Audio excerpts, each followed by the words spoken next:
여호와께서 애굽 땅에서 모세와 아론에게 일러 말씀하시되 이 달을 너희에게 달의 시작 곧 해의 첫 달이 되게 하고 너희는 이스라엘 온 회중에게 말하여 이르라. 이달 열흘에 너희 각자가 어린 양을 취할지니 각 가족대로 그 식구를 위하여 어린 양을 취하되 그 어린 양에 대하여 식구가 너무 적으면 그 집의 이웃과 함께 사람 수를 따라서 하나를 취하며 각 사람이 먹을 수 있는 분량에 따라서 너희 어린 양을 계산할 것이며 너희 어린 양은 흠없고 1년 된 수컷으로 하되 양이나 염소 중에서 취하고 이달 열 나흘날까지 간직하였다가 해질 때에 이스라엘 회중이 그 양을 잡고 그 피를 양을 먹을 집 좌우 문설주와 임방에 바르고 그 밤에 그 고기를 불에 구워 무교병과 쓴나물과 아울러 먹되 날 것으로나 물에 삶아서 먹지 말고 머리와 다리와 내장을 다 불에 구워 먹고 아침까지 남겨두지 말며 아침까지 남은 것은 곧 불사르라. 너희는 그것을 이렇게 먹을지니 허리에 띠를 띠고 발에 신을 신고 손에 지팡이를 잡고 급히 먹으라. 이것이 여호와의 유월절이니라. 내가 그 밤에 애굽 땅에 두루다니며 사람이나 짐승을 막론하고 애굽 땅에 있는 모든 처음 난 것을 다 치고 애굽의 모든 신을 내가 심판하리라. 나는 여호와라. 내가 애굽 땅을 칠 때에 그 피가 너희가 사는 집에 있어서 너희를 위하여 표적이 될지라. 내가 피를 볼 때에 너희를 넘어가리니 재앙이 너희에게 내려 멸하지 아니하리라. 너희는 이 날을 기념하여 여호와의 절기를 삼아 영원한 규례로 대대로 지킬지니라. 너희는 이랫동안 무교병을 먹을지니 그 첫날에 누룩을 너희 집에서 제하라. 무릇 첫날부터 일곱째 날까지 유교병을 먹는 자는 이스라엘에서 끊어지리라. 너희에게 첫날에도 성회요 일곱째 날에도 성회가 되리니 너희는 이 두 날에는 아무 일도 하지 말고 각자의 먹을 것만 갖출 것이니라. 아멘. 이제 출애굽에 앞서서 하나님께서는 유월절이라고 하는 이 규례를 우리에게 알려주십니다. 여러분들이 뭐 유월절은 많이 들어보셨을 거예요. 그리고 뭐 유튜브나 이런 데 보면은 유월절 어린 양을 어떻게 잡는지 뭐 이런 영상들도 있고, 실제로 대한민국에서도 지난 2000 몇 년이었죠. 그 수원에 있는 온누리교회에서 어린 양을 이렇게 잡아서 제사를 드리는 것을 이렇게 시연한 적도 있습니다. 이 유월절이 도대체 우리와 어떤 관계가 있는가, 그리고 예수님과 어떤 이게 다 있기 때문에 우리는 이 본문을 또 읽을 때 그렇게 주의해서 읽어야 하는지를 오늘 한번 같이 살펴보았으면 좋겠습니다. 자, 우리 1절과 2절을 같이 한번 읽겠습니다. 여호와께서 애굽 땅에서 모세와 아론에게 일러 말씀하시되 이 달을 너희에게 달의 시작 곧 해의 첫 달이 되게 하고. 아멘. 자, 이 12장은 이제 13장에서부터 출애굽이 시작됩니다. 출애굽이 일어나기 바로 직전에 있었던 그 일들이 바로 12장에 있었던 일이에요. 근데 출애굽이 무엇입니까? 출애굽은 애굽과의 단절을 말하는 동시에 하나님과의 새로운 시작을 말하는 것이 출애굽이에요. 근데 하나님께서는 하나님과의 새로운 여정, 하나님과의 새로운 삶, 하나님과의 새로운 시작, 출발을 하기 이전에 이 이스라엘 백성들에게 요구한 것이 딱 한 가지가 있습니다. 물론 그 많은 규례들을 주셨지만 그 중에서도 제일 먼저 요구하신 것, 요청하신 것이 무엇이냐면 날짜를 정리한 거예요. 오늘부터 이 달을 해의 첫 달로 삼아라. 이 말씀을 이들에게 주십니다. 왜 이런 말씀을 주셨을까요? 여러분, 날짜라는 거는요, 그 나라의 모든 것이 그 날짜 안에 다 담겨 있기 때문에 그래요. 우리도 그 양력 달력을 이렇게 쭉 쓰지만, 그러나 절기가 되고 때가 되고 하면은 왜 이제 그런 말 하잖아요. 음력절기가 이 자연 현상이 변화되는 것에 아주 정확한 달력이야, 이런 생각을 하면서 조상들의 지혜와 조상들의 삶이 그런 달력, 날짜 안에 그대로 묻어 있다는 것을 알게 됩니다. 그러니 이 애굽의 달력, 애굽의 날짜에는 무엇이 담겨 있습니까? 그들의 절기가 담겨 있어요. 그들의 신에게 숭배하던 날짜들이 담겨 있습니다. 그들의 기념일이 담겨 있고, 즉 그들의 삶의 패턴, 그들의 문화, 그들의 삶, 그들의 정체성이 그 날짜 안에 그대로 녹아져 있는 거예요. 그러니까 하나님께서는 제일 먼저 요청하신 게 무엇이냐면, 그들이 가지고 있었던 애굽에 젖어 있던 그 정체성, 애굽에 젖어 있던 애굽의 문화, 애굽의 삶의 패턴, 이 모든 것을 끊어내고 정리하고 이제는 나와 함께 걸어가는 새로운 출발을 시작하자, 이렇게 이야기를 하신 거죠. 묻어있던 애굽의 때를 벗기고 이제는 하나님께서 주시는 새로운 옷으로 옷 입고 나아가자. 그래서 이것을 신약에 와서 바울이 뭐라고 표현하냐면요, 이렇게 얘기를 합니다. 에베소서인데요, 한번 찾아보겠습니다. 에베소서 4장 22절부터 24절까지의 말씀입니다. 에베소서 4장 22절부터 24절까지 같이 읽습니다.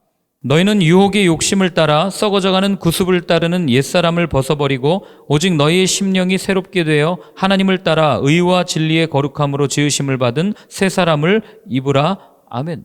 무슨 얘기입니까? 구습을 따라 썩어져가는 옛사람을 버리고 이제는 성령 안에서 예수 그리스도로 인해서 주어진 그 성령 안에서 새 사람을 입어라. 이렇게 바울이 이야기를 하는 거예요. 이게 구약적 표현으로 얘기하면 날짜를 정리해라. 이것과 같은 말인 거죠.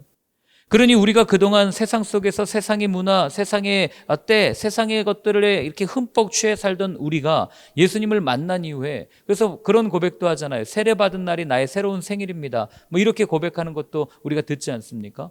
맞아요. 주님과 함께 걸어가기로 결단하는 그날 하나님은 우리에게 요구하실 거예요. 무엇을요? 정리해라. 세상의 삶을 정리하고 나와 함께 걸어가자. 그렇다고 정리한다고 세상에서 떠나 사는 거 아니에요. 세상 가운데 살아갑니다. 그러나 주님은 내 욕심, 내 자아, 내 것을 이루기 위한 삶의 패턴에서 벗어나서 이제는 하나님의 뜻을 이루기 위한, 형제를 사랑하고 이웃을 사랑하고 하나님의 나라를 이루기 위한 그 하나님의 것으로 옷 입고 성령으로 새롭게 되어서 하나님과 함께 걸어가기를 원하는 것, 이게 하나님께서 요구하시는 첫 번째 모습이라는 거죠. 왜 그렇습니까? 하나님께서 함께 하시지 않으면 그냥 하나님께서 입혀주시는 옷을 입지 않고 여전히 내 옷을 입고 나아가다가 어떻게 됩니까? 우리가 아는 것처럼 광야에서 다 죽는 거예요. 불평하고 애굽으로 돌아가야 되겠다. 애굽으로 다시 나아가야 되겠다. 거기서 먹을 것도 많았고 입을 것도 많았고 좋은 것이 많았는데 그런데 여긴 너무 불편하다. 그러나 그들이 놓치고 있는 건 하나님과 함께하는 삶을 놓치고 있는 거죠. 그러니 여러분, 우리가 하나님께서 부어주시는 그 새로운 마음, 성령, 그분과 함께 동행하지 않으면, 바울이 그래서 로마서에서 결정적으로 딱 정리해서 말해주는 게 성령 충만하라 이거거든요. 그분이 우리와 함께 하시지 않으면 우리는 그리스도인으로서 살아간다고 이야기하고 십자가를 지고 걸어가지만 그럼에도 불구하고 여전히 내 뜻과 내 것을 이루기 위해서 온갖 것에 집중되어 있고, 그러니 점점 예수님은 따르는 것 같은데 십자가에서 멀어지고, 그러다 보니 언젠가는 또 실망하고 좌절하고 넘어지고, 이런 모습이 계속 반복되는 이유는 딱 한 가지, 우리의 날짜를 정리하지 않았기 때문이라는 겁니다. 하나님을 따르기로 결정하셨다면 우리는 하나님의 문법을 익혀야 돼요. 그래서 이스라엘 백성들이 출애굽을 하고 광야에서 40년 동안 한 게 바로 그겁니다. 애굽의 때를 벗기고 이제는 하나님의 문법, 하나님의 삶의 패턴을 그들의 삶에 익힌 거죠. 그 대표적인 증거가 만나였고 메추라기였고 놋뱀이었고 불기둥과 구름기둥, 이런 것들이었고, 그것의 최절정이 바로 성전, 하나님께서 임재하셨던 성전이라는 것입니다. 그래서 여러분, 하나님의 문법을 익히는 게 성경이에요.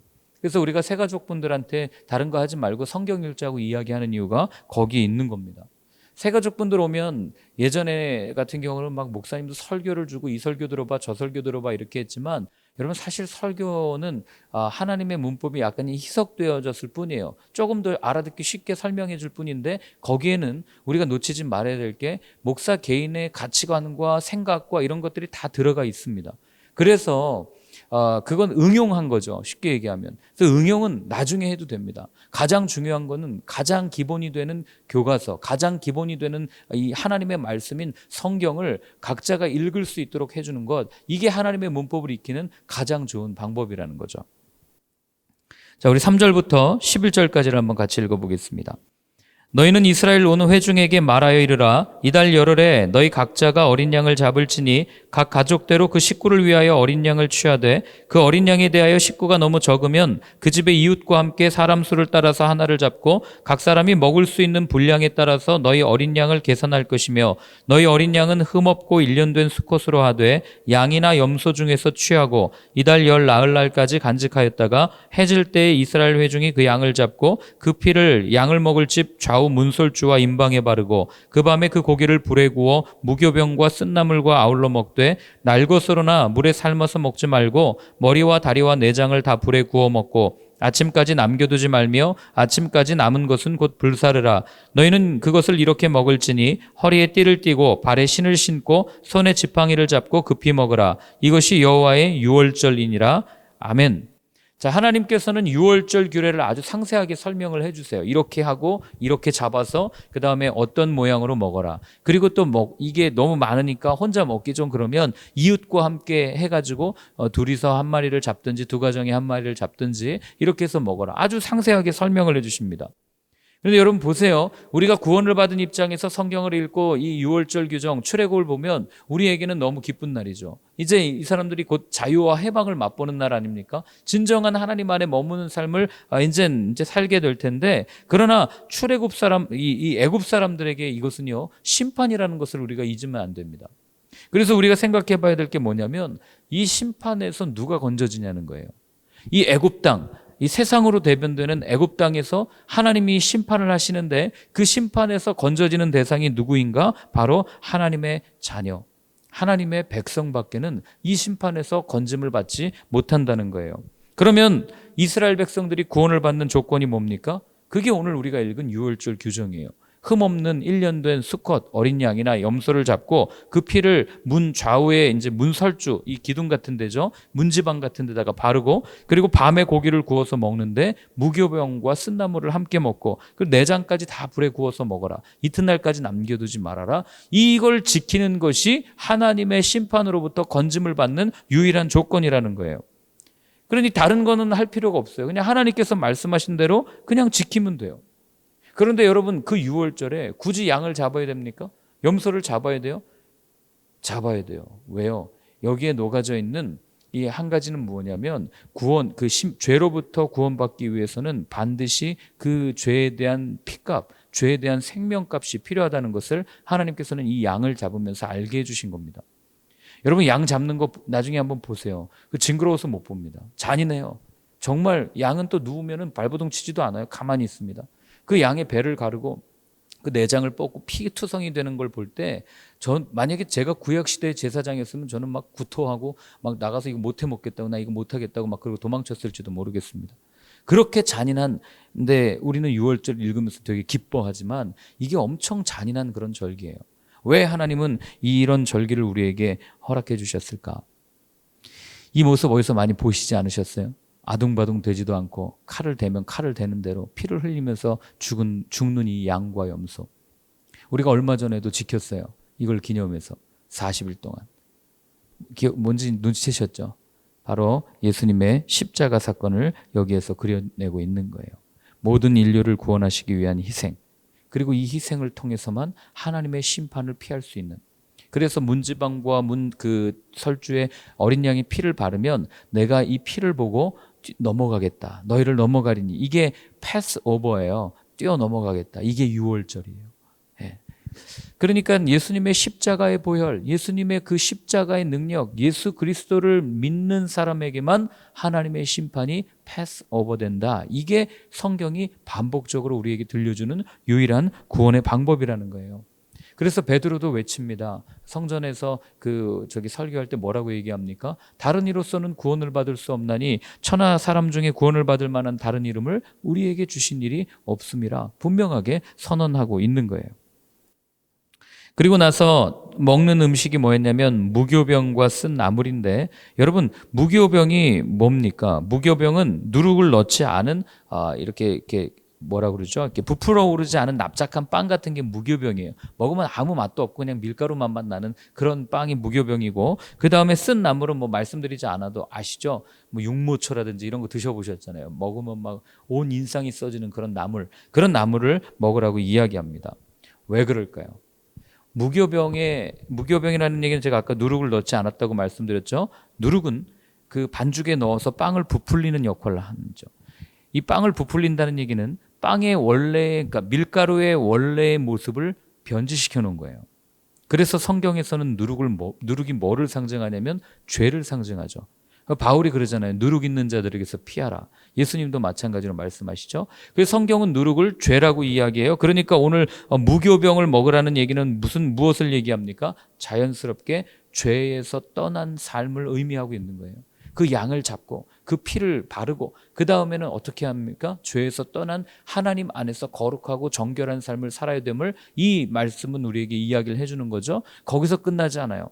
우린 여기까지는 잘할 수 있어요. 내가 정결하게 살겠습니다. 내가 죄를 떠나서 주님을 따르겠습니다. 할 수 있어요. 그 다음에 뭘 먹습니까? 쓴 나물을 먹어요. 쓴 나물은 성경에서 몇 군데 나오지도 않지만 이게 무엇을 상징하냐면, 여러분 쓰면은 괴롭잖아요. 고통스럽잖아요. 고난을 상징하는 거예요. 그러니까 내가 예수 그리스도의 보혈로 온전하게 되었고 죄를 떠났고 죄를 짓지 않겠다고 결단하는 걸로 끝나는 것이 아니라 이제는 그 예수님의 십자가의 고난에 동참하겠습니다라고 하는 이런 상징과 비유가 이미 여기서부터 나오고 있는 거죠. 그래서 우리 아까 찬양했잖아요. 6월절 어린 양의 피로 나의 삶의 문이 열렸네. 그래서 6월절을 묵상하면 묵상할수록 예수님의 골고다의 십자가가 계속해서 떠오르게 되는 겁니다. 자, 우리 12절부터 16절까지를 같이 읽습니다. 내가 그 밤에 애굽 땅에 두루다니며 사람이나 짐승을 막론하고 애굽 땅에 있는 모든 처음 난 것을 다 치고 애굽의 모든 신을 내가 심판하리라. 나는 여호와라. 내가 애굽 땅을 칠 때에 그 피가 너희가 사는 집에 있어서 너희를 위하여 표적이 될지라. 내가 피를 볼 때에 너희를 넘어가리니 재앙이 너희에게 내려 멸하지 아니하리라. 너희는 이 날을 기념하여 여호와의 절기를 삼아 영원한 규례로 대대로 지킬지니라. 너희는 이랫동안 무교병을 먹을지니 그 첫날에 누룩을 너희 집에서 제하라. 무릇 첫날부터 일곱째 날까지 유교병을 먹는 자는 이스라엘에서 끊어지리라. 너희에게 첫날에도 성회요 일곱째 날에도 성회가 되리니 너희는 이 두 날에는 아무 일도 하지 말고 각자의 먹을 것만 갖출 것이니라. 아멘. 자, 하나님의 심판이 임하는데 무엇을 볼 때 하나님이 넘어가겠다고 얘기합니까? 그 앞에 보면은 몇 절이죠? 13절에 보면 너희를 위한 표적이 될지라 내가 그 피를 볼 때 너희를 넘어가겠다 그렇게 얘기해요. 그 피를 볼 때. 여러분, 그래서 우리가 절대 타협할 수 없는 한 가지가 바로 이거예요. 예수 그리스도의 십자가의 보혈, 예수 그리스도의 피를 의지하지 않고 구원이 있다고 말하는 거는요, 여러분 다 거짓말이 될 수밖에 없는 거예요. 이걸 우리가 자꾸 놓치면 우리는 어디로 흘러가냐면 자꾸 종교다원주의로 가요. 종교 통합을 하자고 이야기합니다. 불교에서 쌓아왔던 마일리지를 천주교에서도 쌓을 수 있도록 해주고, 그리고 기독교, 이 개신교에서도 쌓을 수 있게 해줘서 우리가 서로를 위한 종교를 만들어가자, 하나의 종교 이 통합을 이루어가자라고 말하는 이런 데까지 나가는 거예요. 여러분,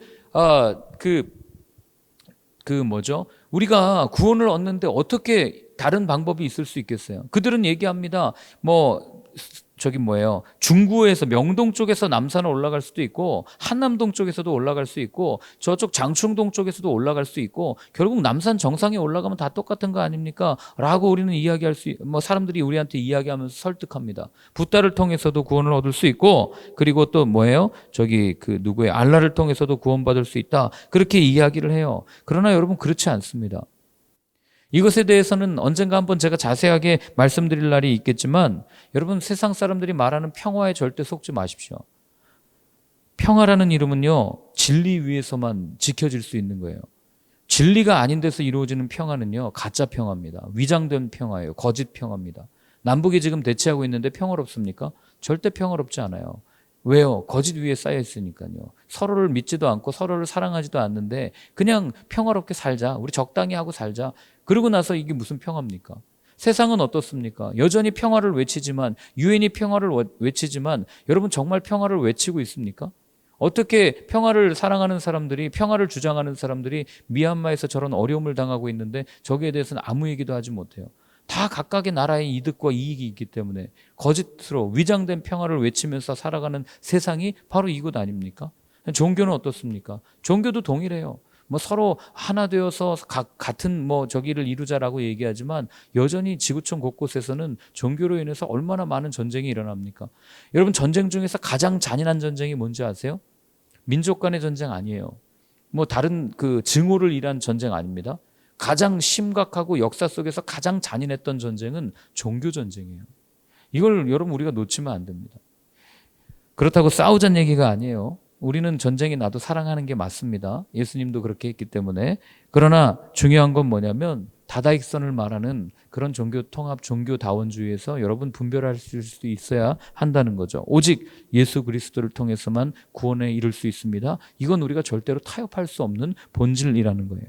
만약 이걸 타협할 수 있으면요, 여러분 성경에 나오는 수많은 사람들, 특별히 예수님을 믿겠다고 결단하고 목숨을 내놓고 순교했던 수많은 사람들, 우리의 믿음의 선진들은 소위 말해서 헛짓하는 거죠. 뭐 나중에 다 통합될 거 그냥 적당히 믿지. 이것도 믿고 로마신도 믿고 이것도 믿다가 그냥 좋게 살다 좋게 끝나면 될 걸 왜 굳이 예수님을 믿겠다고 그런 결단을 하고 내 자녀가 내 눈앞에서 죽어가는 것을 보면서도 내 믿음을 지키고 그렇게 순교를 했겠냐고요. 여러분 잊지 마십시오. 오직 예수 그리스도 우리의 유월절 어린 양 되신 예수님에게만 구원이 있다는 것. 그리고 오늘 출애굽은 우리에게 말해주는 건 그 어린 양을 통해서만 이 심판이 이렇게 피해갈 수 있다. 심판을 유보할 수 있다. 유보라기보다는 그냥 피해가는 거죠. 이 사실을 꼭 기억하셨으면 좋겠습니다. 이걸 알기 때문에 우리가 안타까워서 세상 사람들에게 다가가는 거예요. 이걸 모르면은 그냥 너 적당히 그래 불교도 믿어라 마음에 평안을 주는데 명상 열심히 해라. 너 천주교 가가지고 그래 적당히 섬겨라. 뭘 그렇게 여기에 올인하냐? 아니에요. 여러분 이건 생명이 걸린 문제입니다. 이건 죽음에 관한 문제예요. 그래서 우리가 목숨 걸고 복음을 전한 이유가 거기 있는 겁니다. 그래서 오늘 여러분 우리가 한번 같이 기도할 때는 이렇게 한번 같이 기도하는 하루가 되었으면 좋겠습니다. 하나님 정말 우리의 삶에 오직 예수 어떤 것과도 타협하지 않게 하여 주시고 예수님의 보혈로 승리하는 삶을 살게 하여 주옵소서. 그래서 우리가 구원을 가지고 있기 때문에 우리에게 생명이 있기 때문에 여전히 생명이 없이 저렇게 살려달라고 외치는 어디로 가는지도 모르고 살아가는 저들을 불쌍히 여기게 하여 주시고 하나님 저들에게 생명의 복음, 생명의 진리 아버지의 사랑을 온전히 전하는 우리의 삶이 되게 하여 주옵소서. 우리 그렇게 한번 같이 기도하겠습니다. 하나님 아버지, 하나님 예수님 외에 어떤 것도 우리의 삶에 우리 구원에 타협될 수 없음을 고백합니다. 하나님 어떤 것도 우리의 생명을 구원해 줄 수 없음을 고백합니다. 오직 유월절 어린 양 되신 예수 그리스도의 십자가의 보혈 십자가만을 바라보며 나아갈 수 있는 저희의 삶이 될 수 있도록 도와주시고 하나님 그 십자가가 우리 안에 새겨져서 이후로는 나를 건들지 말라 내가 내 몸에 예수의 흔적을 가졌노라 외칠 수 있도록 도와주시고 그 외침을 누군가가 듣고 아버지 주님께 돌아오는 놀라운 은혜의 역사가 우리의 삶에 있게 하여 주옵소서. 하나님 여전히 살려달라고 아동바동되는 저들을 불쌍히 여길 수 있는 마음을 주시고 우리 안에 있는 이 생명 나 혼자 누리겠다고 주님 앞에 욕심을 부리는 것이 아니라 내게 주신 이 생명 아무 조건 없이 아무 대가 없이 주셨던 이 생명 누군가에게 흘려보낼 수 있는 저희들의 삶이 될 수 있도록 주님 도와주시옵소서. 우리 가정과 우리 직장과 또 우리가 만나는 모든 사람들 가운데 이 생명을 흘려보내는 진정한 그리스도인의 삶을 살 수 있도록 성령님 함께하여 주시옵소서. 하나님 아버지 주님께서 아무 조건 없이 우리를 살려주셨습니다. 오직 예수님만을 바라보면 그 어떤 심판도 뛰어넘어갈 수 있다고 우리에게 알려주셨습니다. 주님 우리가 이 한 가지 사실 잊지 않게 도와주시고 끝까지 예수님만을 바라보며 주님 앞으로 달려가는 저희의 인생이 되게 하여 주옵소서. 이제는 우리 주 예수 그리스도의 크신 은혜와 하나님 아버지의 사랑과 성령의 인도하심이 주님만을 바라보며 내게 생명을 주실 수 있는 분은 오직 예수님밖에 없습니다 고백하며 주님만을 따라가기로 결단하는 모든 분들 머리 위에 이제로부터 영원까지 늘 함께하여 주옵시기를 간절히 축원하옵나이다. 아멘.